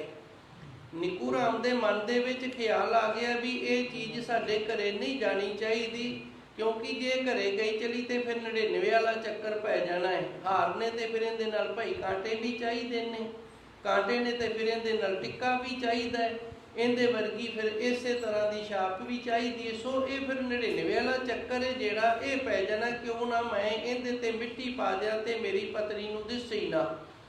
ਨਿੱਕੂ ਰਾਮ ਪੈਰ ਦੇ ਨਾਲ ਨਾ ਉਸ ਹਾਰ ਦੇ ਉੱਤੇ ਮਿੱਟੀ ਪਾ ਰਿਹਾ ਹੈ। ਜਦੋਂ ਮਿੱਟੀ ਪਾ ਰਿਹਾ ਹੈ ਤੇ ਮਗਰੋਂ ਉਹਦੀ ਪਤਨੀ ਆਣ ਮਿਲੀ ਹੈ। ਉਹਨੇ ਵੇਖ ਕੇ ਆਖਿਆ ਜੀ ਕਿਉਂ ਮਿੱਟੀ ਦੇ ਉੱਤੇ ਮਿੱਟੀ ਪਾਈ ਜਾਂਦੇ ਹੋ? ਤੇ ਨਿੱਕੂ ਰਾਮ ਬੜਾ ਹੈਰਾਨ ਹੋਇਆ, ਕਹਿੰਦਾ ਜੀ ਤੁਸੀਂ ਤਾਂ ਮੇਰੇ ਤੋਂ ਵੀ ਅੱਗੇ ਲੰਘ ਗਏ ਹੋ। ਮੇਰੇ ਮਨ ਦੇ ਵਿੱਚ ਤਾਂ ਫਿਰ ਵੀ ਇੱਕ ਬੁਰਾਈ ਆ ਗਈ ਸੀ ਤੁਹਾਡੇ ਪ੍ਰਤੀ, ਵੀ ਤੁਸੀਂ ਕਿਤੇ ਇਸ ਹਾਰ ਨੂੰ ਵੇਖ ਕੇ ਚੁੱਕ ਲਵੋ ਤੇ ਮੈਨੂੰ ਫਿਰ ਬਾਅਦ ਦੇ ਵਿੱਚ ਆਖੋ ਜੀ ਹਾਰ ਤਾਂ ਹੈਗਾ, ਇਹਦੇ ਨਾਲ ਦੇ ਮੈਨੂੰ ਕਾਂਟੀ ਬਣਵਾ ਦਿਓ। ਵਿਖਿਆ ਅੰਮ੍ਰਿਤ ਏਕ ਹੈ ਬੂਝੇ ਪੁਰਖ ਸੁਜਾਨ। ਜਿਹੜਾ ਸੂਝਵਾਨ ਮਨੁੱਖ ਹੈ ਨਾ, ਉਹ ਇਸ ਤਰ੍ਹਾਂ ਦੀਆਂ ਗੱਲਾਂ ਨੂੰ ਸਮਝ ਲੈਂਦਾ ਹੈ ਜੀ। ਧੰਨ ਗੁਰੂ ਮਹਾਰਾਜ ਜੀ ਰਹਿਮਤ ਕਰਦੇ ਨੇ, ਖਿਮਾ ਦਾ ਇੱਕ ਬਹੁਤ ਵੱਡਾ ਗੁਣ ਹੈ। ਜਿਸ ਮਨੁੱਖ ਦੇ ਅੰਦਰ ਖਿਮਾ ਦਾ ਗੁਣ ਨਹੀਂ ਹੈਗਾ, ਉਹ ਮਨੁੱਖ ਬੰਦਗੀ ਵਾਲੇ ਪਾਸੇ ਤੁਰ ਹੀ ਨਹੀਂ ਸਕਦਾ। ਖਿਮਾ ਵਿਹੂਣੇ ਖੱਪ ਗਏ। ਖਿਮਾ ਦਾ ਅਰਥ ਹੈ, ਦਾਸ ਨੇ ਇੱਕ ਦਿਨ ਅੱਗੇ ਵੀ ਥੋੜਾ ਸਮਝਾਉਣ ਦਾ ਯਤਨ ਕੀਤਾ ਸੀ, ਜੇ ਕਿਸੇ ਨੇ ਨਿੰਦਿਆ ਕਰ ਦਿੱਤੀ ਹੈ ਤੇ ਫਿਰ ਵੀ ਕੋਈ ਗੱਲ ਨਹੀਂ, ਜੇ ਕਿਸੇ ਨੇ ਵਡਿਆਈ ਕਰ ਦਿੱਤੀ ਤੇ ਫਿਰ ਵੀ ਕੋਈ ਗੱਲ ਨਹੀਂ। ਇਹ ਖਿਮਾ ਦਾ ਗੁਣ ਹੈ। ਜੇ ਕਿਸੇ ਨੇ ਬੁਰਾ ਕਰ ਦਿੱਤਾ ਤੇ ਫਿਰ ਵੀ ਕੋਈ ਗੱਲ ਨਹੀਂ, ਜੇ ਕਿਸੇ ਨੇ ਚੰਗਾ ਕਰ ਦਿੱਤਾ ਤੇ ਫਿਰ ਵੀ ਕੋਈ ਗੱਲ ਨਹੀਂ। ਇੱਕੋ ਹੀ ਸਹਿਜ ਅਵਸਥਾ ਦੇ ਵਿੱਚ ਟਿਕੇ ਰਹਿਣਾ, ਇਸ ਦਾ ਨਾਮ ਖਿਮਾ ਹੈ। ਖਿਮਾ ਵਿਹੂਣੇ ਖੱਪ ਗਏ। ਗੁਰੂ ਮਹਾਰਾਜ ਜੀ ਰਹਿਮਤ ਕਰਦੇ ਨੇ, ਜਿਨ੍ਹਾਂ ਦੇ ਅੰਦਰ ਖਿਮਾ ਦਾ ਗੁਣ ਨਹੀਂ ਨਾ ਹੁੰਦਾ, ਉਹਨਾਂ ਦੀਆਂ ਕੂਣੀਆਂ ਜਿਹੜੀਆਂ ਨੇ ਨਾ, ਉਹ ਨਾਸ ਹੋ ਕੇ ਚਲੀਆਂ ਗਈਆਂ ਨੇ। ਆਪਾਂ ਮਹਾਭਾਰਤ ਦਾ ਇਤਿਹਾਸ ਪੜ੍ਹਦੇ ਹਾਂ ਤੇ ਵੇਖੋ ਕੈਰੋ ਤੇ ਪਾਂਡੂ ਸਨ। ਇਹਨਾਂ ਨੇ ਕਿੰਨਾ ਮੁਲਕ ਸੀ ਜਿਹੜਾ ਉਹ ਜੰਗਾਂ ਯੁੱਧਾਂ ਦੇ ਵਿੱਚ ਹੀ ਨਾਸ ਕਰ ਲਿਆ ਸੀ। ਖਿਮਾ ਵਿਹੂਣੇ ਖੱਪ ਗਏ। ਇਸ ਤਰ੍ਹਾਂ ਦੇ ਮਨੁੱਖ ਨੇ ਜਿਹੜੇ ਜਿਨ੍ਹਾਂ ਦੇ ਅੰਦਰ ਖਿਮਾ ਦਾ ਗੁਣ ਨਹੀਂ, ਮਾੜੀ ਜੀ ਗੱਲ ਤੋਂ ਜਿਹੜੇ ਭੜਕ ਪੈਣ ਵਾਲੇ ਨੇ, ਖੱਪ ਗਏ। ਉਹ ਦੁਨੀਆ ਦੇ ਅੰਦਰੋਂ ਖਪਾ ਕਰਕੇ ਚਲੇ ਜਾਂਦੇ ਨੇ। ਖੂਨ ਲੱਖ ਅਸੰਖ, ਇੱਕ ਦੋ ਨਹੀਂ, ਇਹ ਬੇਤਾਦ ਗਿਣਤੀ ਹੈ। ਗੁਰੂ ਮਹਾਰਾਜ ਜੀ ਰਹਿਮਤ ਕਰਦੇ ਨੇ, ਇਹ ਲੱਖਾਂ ਤੇ ਅਸੰਖ, ਭਾਵ ਇਹਨਾਂ ਦਾ ਕੋਈ ਅੰਤ ਨਹੀਂ। ਇਤਨੀ ਦੁਨੀਆ ਜਿਹੜੀ ਇਹ ਖਿਮਾ ਦੇ ਗੁਣ ਨਾ ਹੋਣ ਕਰਕੇ ਦੁਨੀਆ ਦੇ ਅੰਦਰ ਕੇਵਲ ਤੇ ਕੇਵਲ ਝਗੜੇ ਝੇੜਿਆਂ ਦੇ ਵਿੱਚ ਹੀ ਬਰਬਾਦ ਹੋ ਕੇ ਆਪਣਾ ਸਮਾਂ ਬਰਬਾਦ ਕਰਕੇ ਚਲੇ ਜਾਂਦੇ ਹਨ ਜੀ। ਗਣਤ ਨ ਆਵੈ ਕਿਉ ਗਣੀ, ਖਬ ਖਬ ਮੋਏ ਬਿਸੰਖ।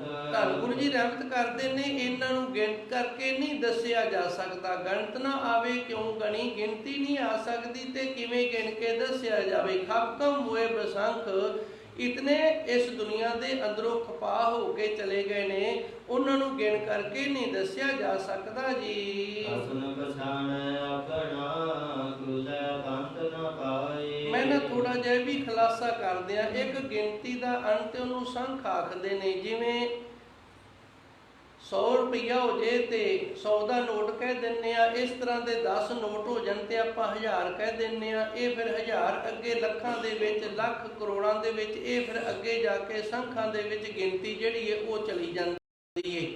ਧੰਨ ਗੁਰੂ ਮਹਾਰਾਜ ਜੀ ਰਹਿਮਤ ਕਰਦੇ ਨੇ, ਖਿਮਾ ਵਿਹੂਣੇ ਖੱਪ ਗਏ ਖੂਨ ਲੱਖ ਅਸੰਖ, ਜਿਨ੍ਹਾਂ ਦਾ ਕੋਈ ਅੰਤ ਹੀ ਨਹੀਂ ਭਾਈ, ਤੇ ਜਿਨ੍ਹਾਂ ਦੇ ਵਿੱਚ ਇਹ ਗੁਣ ਨਹੀਂ ਸੀ ਹੈਗਾ। ਥੋੜੀ ਜੀ ਗੱਲ ਤੋਂ ਭੜਕ ਕਰਕੇ ਜੰਗ ਯੁੱਧ ਕਰ ਲੈਣਾ, ਉਹਨਾਂ ਦਾ ਨਾਸ ਹੋ ਗਿਆ। ਕੂਣੀਆਂ ਦੀਆਂ ਕੂਣੀਆਂ ਖਪਾ ਹੋ ਗਈਆਂ ਨੇ, ਉਹਨਾਂ ਦੀ ਗਿਣਤੀ ਕਰਕੇ ਜਿਹੜਾ ਨਾ ਉਹ ਦੱਸਿਆ ਨਹੀਂ ਜਾ ਸਕਦਾ। ਖੱਪ ਖੱਪ ਹੋਏ ਬਸੰਖ, ਤੇ ਇਹ ਸੰਖ ਤੋਂ ਵੀ ਅੱਗੇ ਟੱਪ ਗਏ ਨੇ। ਖਸਮ ਪਛਾਣੇ ਆਪਣਾ, ਖੁੱਲੇ ਬੰਦ ਨਾ ਪਾਏ। ਜਿਹੜਾ ਆਪਣੇ ਅਕਾਲ ਪੁਰਖ ਵਾਹਿਗੁਰੂ ਦੀ ਪਛਾਣ ਕਰਦਾ ਨਾ ਤੇ ਖਿਮਾ ਵਾਲਾ ਗੁਣ ਧਾਰਨ ਕਰਕੇ ਰੱਖਦਾ ਹੈ, ਖੁੱਲੇ ਬੰਦ ਨਾ ਪਾਏ। ਉਹ ਇਸ ਦੁਨੀਆ ਦੇ ਅੰਦਰ ਵਕਾਰਾਂ ਤੋਂ ਖੁੱਲ ਕੇ ਜਾਂਦਾ ਏ, ਉਹਨੂੰ ਫਿਰ ਜਮਾ ਦਾ ਬੰਧਨ ਹੈ ਜਿਹੜਾ ਉਹ ਨਹੀਂ ਪੈਂਦਾ ਹੈ ਜੀ। ਭਗਤ ਮਹਿਲੀ ਕਰਾ ਤੂੰ, ਖਿਮਾ ਸਚ ਸੁਖ ਪਾਏ। ਸ਼ਬਦ ਦੀ ਕਮਾਈ ਦੇ ਨਾਲ ਸਰੂਪ ਦੇ ਵਿੱਚ ਉਹ ਖਰਾ ਹੋ ਕੇ ਮੇਲ ਪਾ ਲੈਂਦਾ ਹੈ।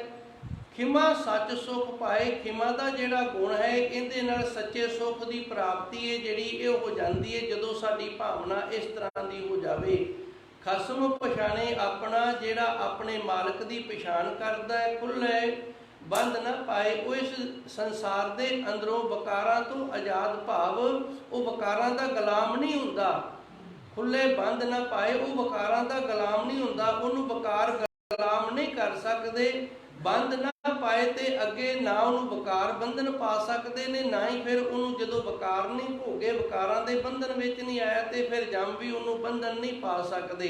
ਸ਼ਬਦ ਮੈਲੀ ਖਰਾ ਤੂੰ, ਉਹ ਅਕਾਲ ਪੁਰਖ ਵਾਹਿਗੁਰੂ ਦੇ ਸਰੂਪ ਦੇ ਵਿੱਚ ਉਹ ਖਰਾ ਹੋ ਕੇ, ਭਾਵ ਸ਼ੁੱਧ ਹੋ ਕੇ ਸ਼ਬਦ ਦੀ ਕਮਾਈ ਦੇ ਨਾਲ ਅਭੇਦ ਹੋ ਜਾਂਦਾ ਹੈ। ਖਿਮਾ ਸੱਚ ਸੁਖ ਪਾਏ, ਇਹ ਖਿਮਾ ਦਾ ਸਭ ਤੋਂ ਵੱਡਾ ਗੁਣ ਹੈ। ਸੱਚ ਸੁਖ ਪਾਏ ਤੇ ਸੱਚਾ ਸੁਖ ਹੈ। ਸਾਡੇ ਅੰਦਰ ਖਿਮਾ ਦਾ ਗੁਣ ਧਾਰਨ ਵਾਲੀ ਇਹ ਭਾਵਨਾ ਹੋਣੀ ਚਾਹੀਦੀ। ਭਾਏ ਦਾ ਅਰਥ ਹੈ ਭਾਵਨਾ। ਉਹ ਪ੍ਰਭੂ ਪਰਮਾਤਮਾ ਨੂੰ ਇਹ ਪਾਉਂਦਾ ਹੈ ਕਿ ਅਸੀਂ ਖਿਮਾ ਦੇ ਵਿੱਚ ਰਹੀਏ ਤੇ ਫਿਰ ਸਾਨੂੰ ਸੱਚੇ ਸੁਖ ਦੀ ਪ੍ਰਾਪਤੀ ਹੁੰਦੀ ਹੈ ਜੀ। ਅਰਥ ਖਰਾ ਤਨ ਧਿਆਨ ਤੂੰ, ਆਪੇ ਵਸਹਿ ਸਰੀਰ। ਉਸ ਪਰਮਾਤਮਾ ਦਾ ਨਾਮ ਸੱਚੇ ਸਤਿਗੁਰੂ ਨੇ ਰਹਿਮਤ ਕੀਤੀ ਹੈ, ਜਪਣਾ ਜਿਹੜਾ ਇਹ ਸਾਨੂੰ ਖਰਚਣ ਨੂੰ ਦਿੱਤਾ ਹੈ। ਉਸ ਦੇ ਧਿਆਨ ਦੇ ਵਿੱਚ ਰਹਿਣਾ ਜਿਹੜਾ, ਇਹਦੇ ਨਾਲ ਅਸੀਂ ਆਪਣੀ ਜ਼ਿੰਦਗੀ ਸੁਆਸਨ ਜਿਹੜੇ ਇਹਨਾਂ ਨੂੰ ਵੀ ਖਰਚਣਾ ਹੈ।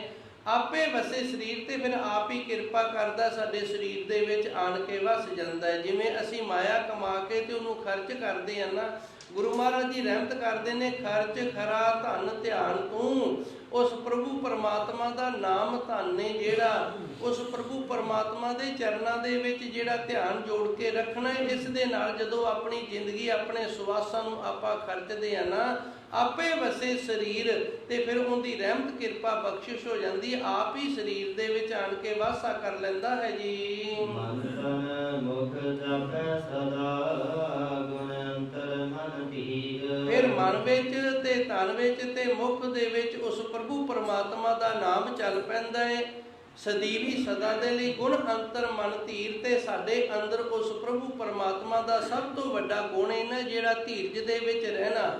ਇਹ ਧੀਰਜ ਦਾ ਨਾਮ ਵੀ ਖਿਮਾ ਹੈ, ਤੇ ਖਿਮਾ ਵੀ ਉਹਦੇ ਵਿੱਚ ਹੁੰਦੀ ਹੈ ਜਿੰਦੇ ਵਿੱਚ ਧੀਰਜ ਹੋਵੇ। ਫਿਰ ਧੀਰਜ ਦੇ ਵਿੱਚ ਰਹੀਦਾ, ਖਿਮਾ ਦੇ ਵਿੱਚ ਰਹੀਦਾ ਹੈ ਜੀ। ਮੈਂ ਖਪੈ ਖਪਾਏ ਸੀ, ਬਿਜੋ ਵਤ ਵਿਕਾਰ। ਜਿਸ ਮਨੁੱਖ ਦੇ ਅੰਦਰ ਹਉਮੈ ਹੈ, ਉਹ ਹਉਮੈ ਦੇ ਵਿੱਚ ਖਪ ਖਪ ਜਾਂਦਾ ਹੈ ਤੇ ਖਪਾ ਜਾਂਦਾ ਹੈ ਆਪਣੇ ਆਪ ਨੂੰ। ਬੀਜੋ ਵਤ ਵਿਕਾਰ ਇਹ ਉਹਦੇ ਅੰਦਰ ਦਵੈਦ ਹੈ, ਇਹਦੇ ਨਾਲ ਉਹ ਵਿਕਾਰਾਂ ਵਾਲੇ ਪਾਸੇ ਵੱਧ ਜਾਂਦਾ ਹੈ ਜੀ। ਚੰਦ ਪਾਏ ਵਿਚ ਪਾਏ ਅਨ ਕਰਤਾ ਲਖ ਅਪਾਰ। ਉਹ ਪ੍ਰਭੂ ਪਰਮਾਤਮਾ ਨੇ ਸਾਰੇ ਜੰਤ ਪੈਦਾ ਕੀਤੇ ਨੇ, ਉਹਨਾਂ ਸਾਰਿਆਂ ਦੇ ਵਿੱਚ ਆਪਣੀ ਸਤਾ ਨੂੰ ਪਾਇਆ ਹੋਇਆ ਹੈ, ਪਰ ਉਹ ਵਾਹਿਗੁਰੂ ਨੇ ਜਿਹੜਾ ਕਰਤਾ ਅਲਗ ਅਪਾਰ, ਉਹ ਸਾਰਿਆਂ ਤੋਂ ਅਲੱਗ ਹੈ ਤੇ ਪਾਰਾਵਾਰ ਤੋਂ ਰਹਿਤ ਤੇ ਸਾਰਿਆਂ ਦੇ ਵਿੱਚ ਹੁੰਦਾ ਹੋਇਆ ਵੀ ਸਾਰਿਆਂ ਤੋਂ ਨਿਰਲੇਪ ਹੈ, ਸਾਰਿਆਂ ਤੋਂ ਵੱਖਰਾ ਹੈ। ਨਾ ਉਹ ਕਿਸੇ ਜਾਤ ਦੇ ਵਿੱਚ ਆਉਂਦਾ ਹੈ, ਨਾ ਕਿਸੇ ਜੂਨ ਦੇ ਵਿੱਚ ਆਉਂਦਾ ਹੈ। ਧੰਨ ਗੁਰੂ ਦਸਵੇਂ ਪਾਤਸ਼ਾਹ ਨੇ ਕਿਰਪਾ ਕੀਤੀ ਹੈ, ਜਾਪ ਸਾਹਿਬ ਦਾ ਪਹਿਲਾ ਛੰਦ ਹੈ ਜਿਹੜਾ ਉਹਦੇ ਅੰਦਰ ਬੜਾ ਸੁੰਦਰ ਖੁਲਾਸਾ ਕੀਤਾ ਗੁਰੂ ਮਹਾਰਾਜ ਜੀ ਨੇ ਕਿ ਉਹ ਅਕਾਲ ਪੁਰਖ ਵਾਹਿਗੁਰੂ ਹੈ ਜਿਹੜਾ ਉਹਦਾ ਕਿਸੇ ਦੇ ਨਾਲ ਚੱਕਰ ਚੇਨ ਨਹੀਂ ਰਲਦਾ, ਉਹ ਚੱਕਰ ਚੇਨ ਤੋਂ ਵੱਖਰਾ ਹੈ ਤੇ ਅਨੁਭਵ ਪ੍ਰਕਾਸ਼ ਉਹਦਾ ਸਰੂਪ ਹੈ ਜਿਹੜਾ ਉਹ ਪ੍ਰਕਾਸ਼ ਉਹ ਹੈ ਜਿਹਨੂੰ ਕੇਵਲ ਤੇ ਕੇਵਲ ਅਨੁਭਵ ਦੇ ਨਾਲ ਮਾਣਿਆ ਜਾ ਸਕਦਾ ਹੈ। ਇਤਨੀ ਕੁ ਸੇਵਾ ਆਪ ਸੰਗਤਾਂ ਨੇ ਪ੍ਰਵਾਨ ਕਰਨੀ। ਧੰਨ ਗੁਰੂ ਮਹਾਰਾਜ ਜੀ ਰਹਿਮਤ ਕਰਨ, ਕਿਰਪਾ ਕਰਨ, ਸਾਡੇ ਅੰਦਰ ਵੀ ਧੀਰਜ ਆਵੇ, ਸਾਡੇ ਅੰਦਰ ਵੀ ਖਿਮਾ ਦਾ ਗੁਣ ਆਵੇ ਤੇ ਅਸੀਂ ਵੀ ਇਸ ਖਿਮਾ ਦੇ ਗੁਣ ਦੇ ਨਾਲ ਸੱਚੇ ਸੁੱਖ ਦੀ ਪ੍ਰਾਪਤੀ ਵਾਲੇ ਭਾਵਨਾ ਵਾਲੇ ਹੋ ਜਾਈਏ ਤੇ ਸਾਡਾ ਜੀਵਨ ਹੈ ਜਿਹੜਾ ਅਸੀਂ ਇਹਨੂੰ ਸਫਲਾ ਕਰਕੇ ਇਸ ਦੁਨੀਆ ਤੋਂ ਚੱਲਦੇ ਬਣੀਏ। ਦੇਹੋ ਸੱਜਣ ਆਸੀਸੜੀਆ ਜੋ ਹੋਵੇ ਸਹਿਬ ਸਿਓ ਮੇਲ।